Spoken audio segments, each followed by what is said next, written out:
Hoy en día, Sr. Griffith está ocupa a función de gerente general de Divi Phoenix, de cual él no ha comenzado en dicha posición.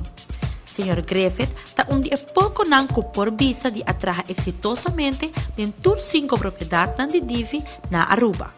E besides esse também, mas chega atrás na tour vários de outros Divi com os times do Caribe. Esse aí também está algo que como você traz no hotel, você tem flexibilidade que pode move de property para outro. Com tour so anos de experiência, esta nota que o hobby não acaba de estudar e quer crescer demasiado rápido em função da indústria hoteleira. Esta acorda que o estudo é hobby importante, pero experiência também.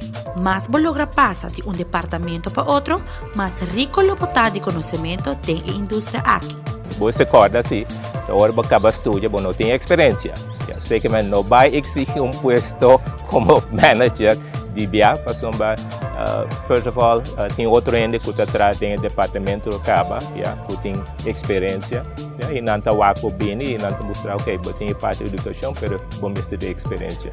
O qual, se você por assim, está training program. Então, a companhia tem esse, mas é management training program, onde você vai de departamento para outro. Aruba é uma isla bendicionada, mas sobre nós tem o melhor e fator do conjunto da ração destinação turístico exitoso. Para sobre turismo, não é hotel só, é a inteira indústria de hospitalidade. Nós temos uma isla maravilhosa, com beach que nós temos aqui, nós temos produto que é A1.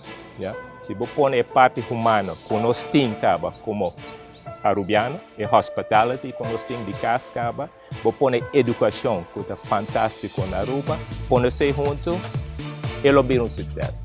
Se você tem dedication, é também um sucesso. A Rata está orgulhoso de ser membro de Divi Hotels, que abre seu primeiro hotel na Aruba na ano 1966, Manchego, depois de Divi na ano 1969 e que hoje em dia está manejando 5 propriedades de uma isla com 1.275 câmaras e está empregando mais ou menos 1.200 empregados.